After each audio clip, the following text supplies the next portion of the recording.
Hello and welcome back to another one of these two list ranking videos. Today I will be doing the Seventh Doctor, so the last of the classic Doctors, well certainly of the classic series, because you could argue Paul McGann's a classic Doctor, not getting into that debate. I really love the Seventh Doctor's era, to be quite honest. I don't like season 24, but then very few people actually do. But season 25 and season 26 are gold. For me, it's the renaissance of classic Doctor Who. So there's only 12 stories. Well, actually, there's 13 because for some reason the TV movie's on this. TV movie's bad. I'll just put that there right now. The reason for that is that the Seventh Doctor's hardly in it, so I can hardly even, I don't know why it's here as that. And I think that the Seventh Doctor being killed by a gunshot is a cheap and lazy way for the character to go out. I'll talk about the actual era now. For me, Seventh Doctor's era doesn't really get into its stride until Ace turns up. Mel's okay. Season 24 is harmless in general, but yeah. Okay, Time and the Rani. Terrible. Honestly, season 24 starts off really badly. I haven't really got anything new or interesting to say about this one. You know why it's bad. The Rani dresses up as Mel. It's all a bit stupid. It's probably the silliest and daftest episode ever. There's some weird people on that planet who look pathetic. I haven't really got anything interesting to say about Time and the Rani. The plot loses the plot, and everything is just bonkers and silly and daft, and Mel screams away through the entire story for no apparent reason. All the criticisms you've heard time and time again of these episodes. Paradise Towers is worse than Time and the Rani. Paradise Towers is the worst Seventh Doctor story. Honestly, this is the only stuff that's going to be terrible. Those two, getting all the terrible stuff out of the way first. I don't really know what was going on with this.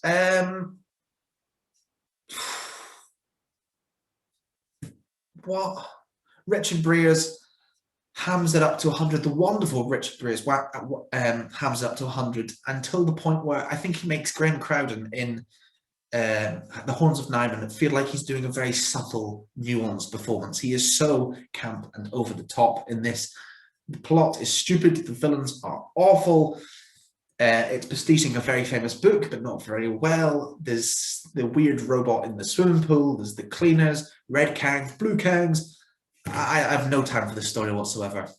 Wake me up when the good stuff starts. And the good stuff starts. Everyone's going to hate me for saying this. Delta and the Bannerman. Yes, I'm going to have to explain this one. I really enjoy Delta and the Bannerman.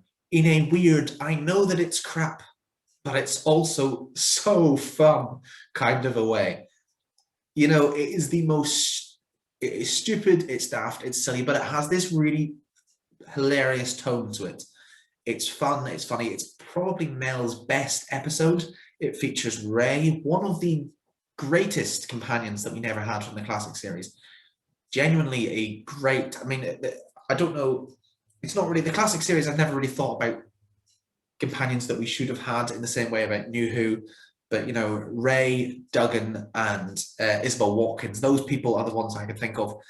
And she would have been a great companion for the Seventh Doctor. I mean, Seven and Ace are great, but Seven and Ace with this 50s biker, that would be top notch.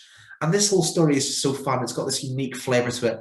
They're just like, it's a lot of getting chased around and motorbike races and weird. And it's got this very interesting musical score, which really plays into the just bonkers fun of it. This is Doctor Who possibly at its most childlike level ever. And I should hate it, but it's a flipping absolute underrated gem in my opinion. I think it's great. Dragonfire is okay. It's an okay ending for the season. Mel gets a mixed ending. Ace gets a great start. Sabalon Glitz is back, and I love Glitz. I really wish he'd come back again. I think he's a great character. Has Big Finish given him a spin-off yet? Because that's like the sort of thing that Big Finish should do, because he is so fun. He's this space Del boy, and he's just such an entertaining character. The plot is a bit meh. There's a weird dragon, and there's the infamous cliffhanger where he dangles himself for no reason over the edge of a cliff and then starts regretting it and holding onto his umbrella. But I think it's when McCoy starts to come into his own in the role.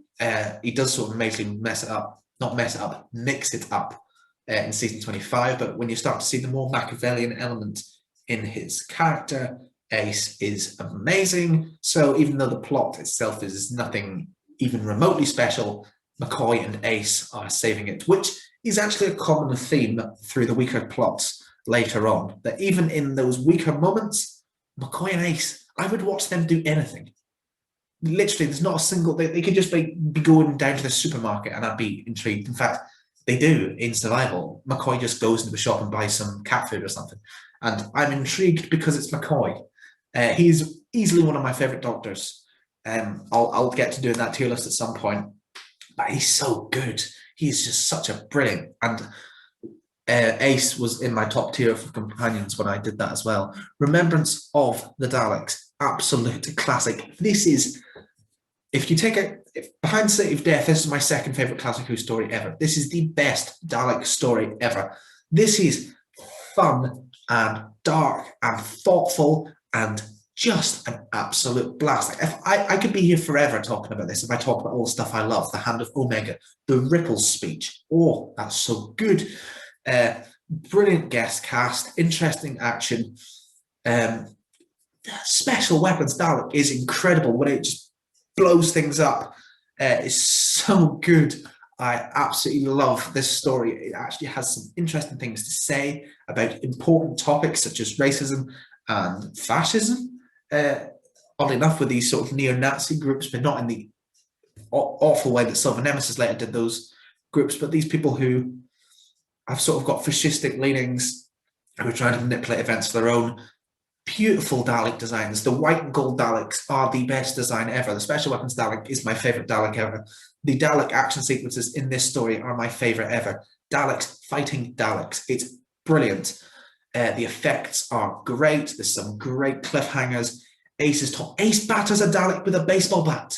How can you not love that? There's great humor. Seven is not his most Machiavellian, but he's really changes up the role of McCoy, and he's Machiavellian and he's controlling and he knows all the pieces and he's just moving the pieces on the board. But people are getting hurt inside of his own machinations. It's a beautiful 25th. It's not actually the 25th anniversary story, but everyone just pretends it is because it's a much better 25th anniversary than Silver Nemesis was. It's the beginning of the 25th season. It's got that a couple of really beautiful little nods back to An Unearthly Child.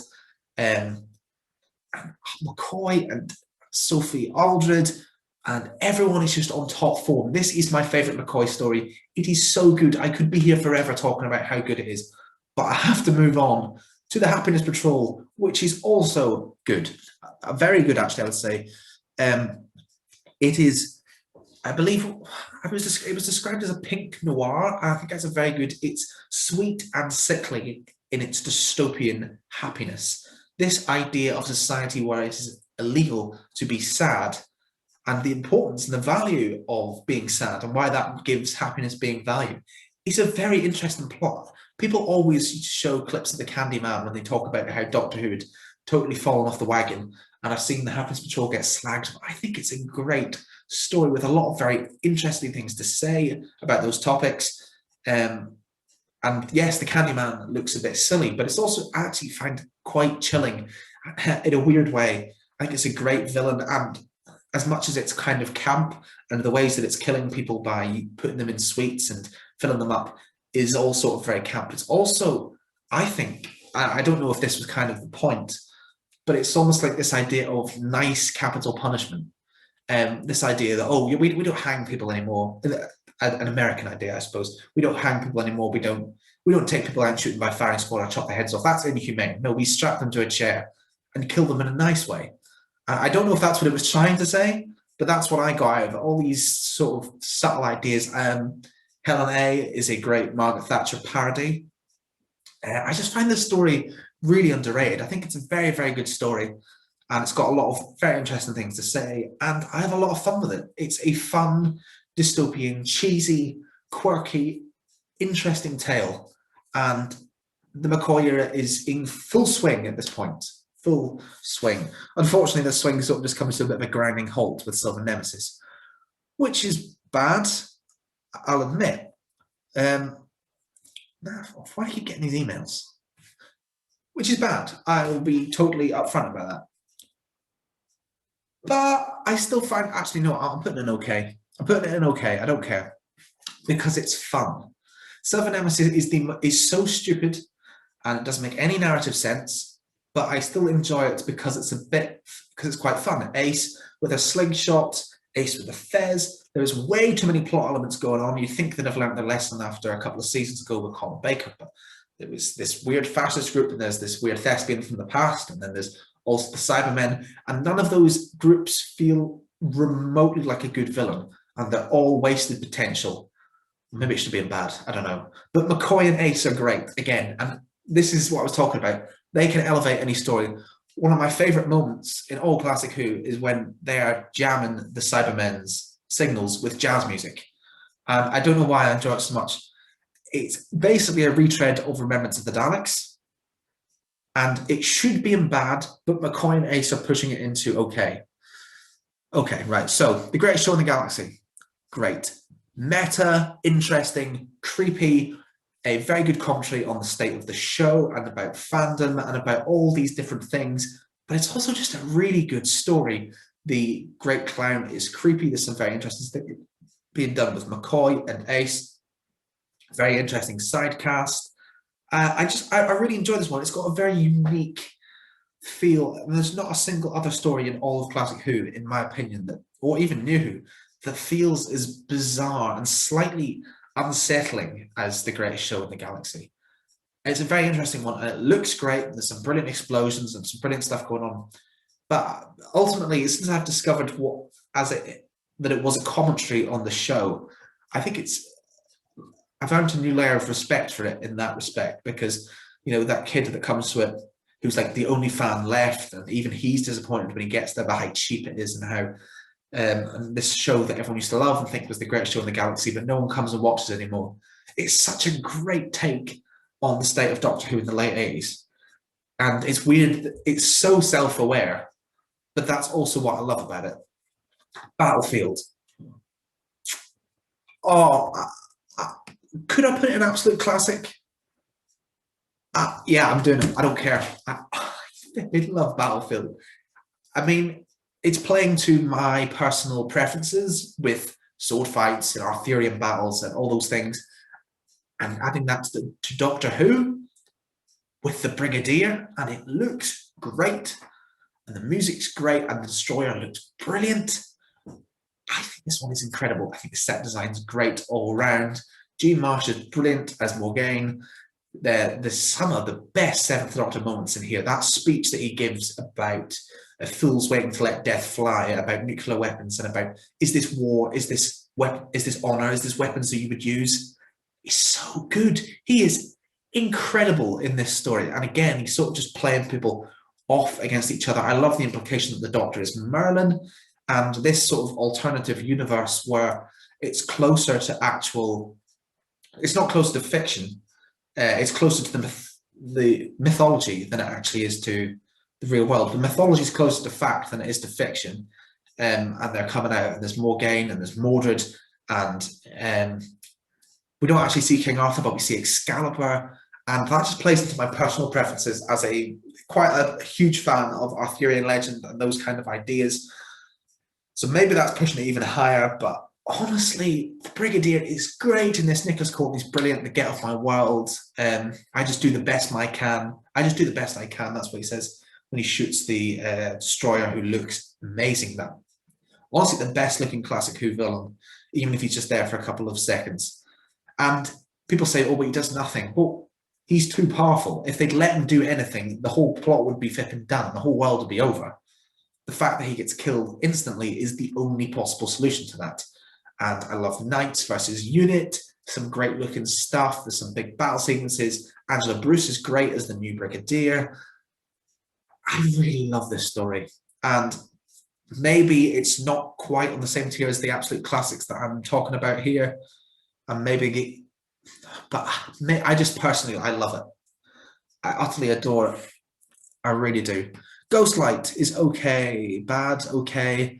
I don't love Ghostlight. It's the only slower point in season 26. But the only reason it's not in bad, because I honestly, I don't understand what the flip's going on. Not a clue.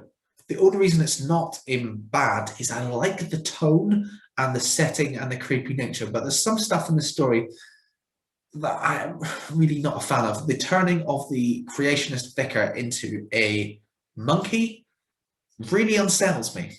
And I don't know if it's meant to be a joke or if it's meant to be dark, but I feel like it's supposed to be a funny evolutionist turns creationist into primal monkey.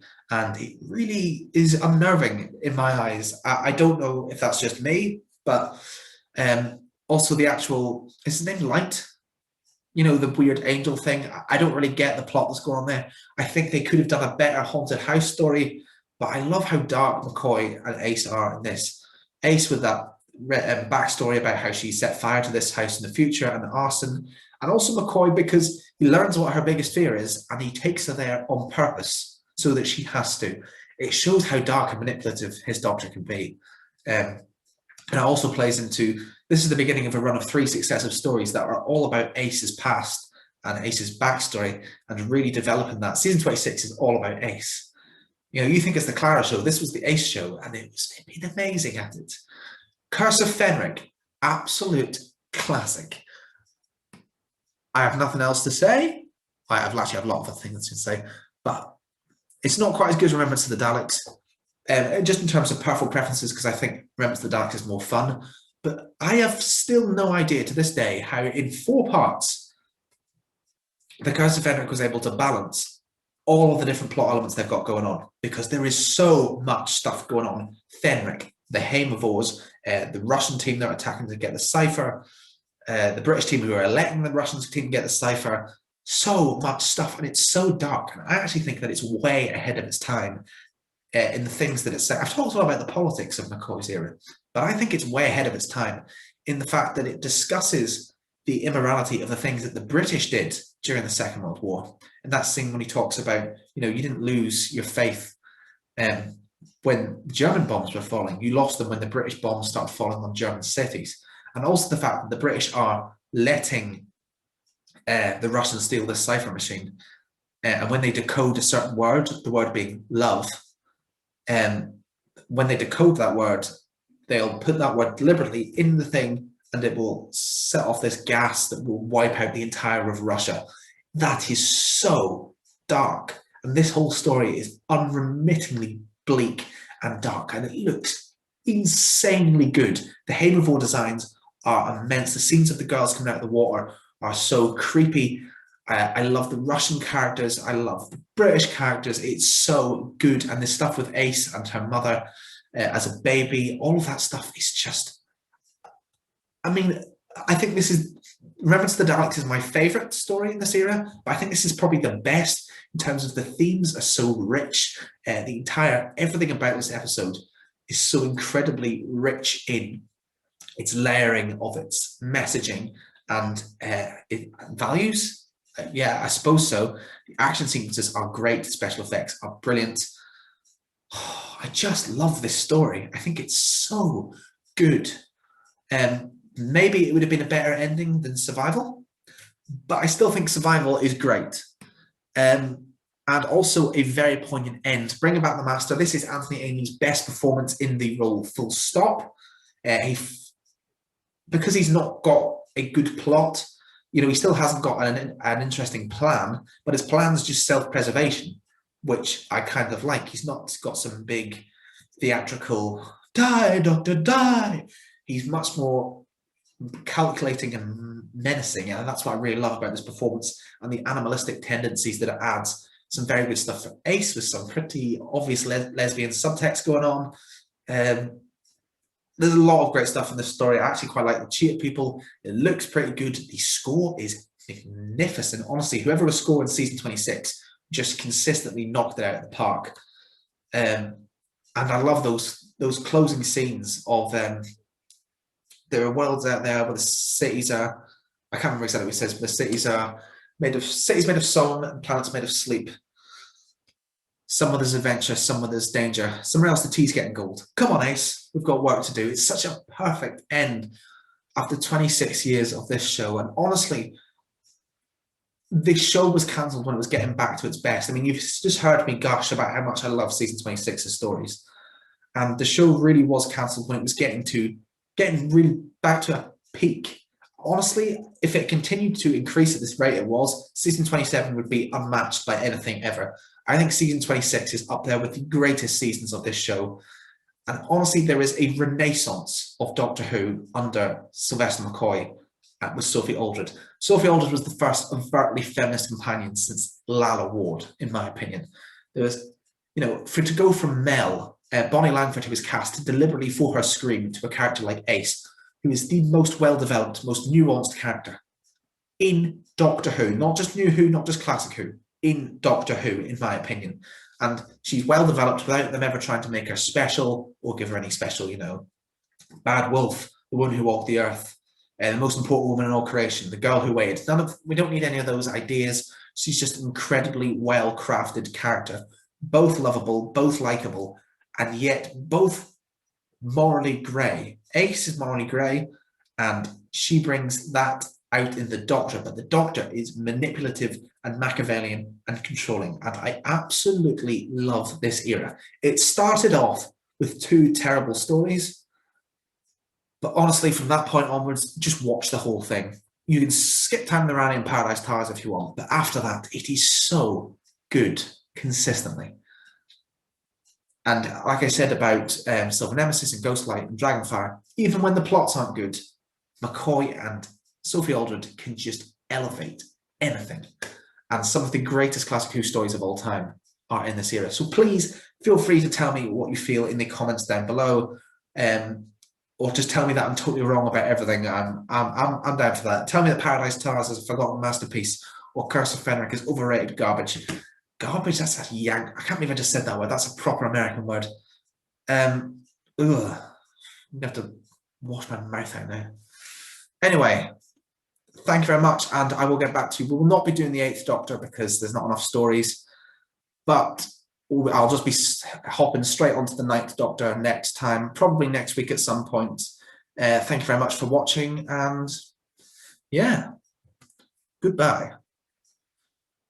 Goodbye. How do you turn this thing off? Woo!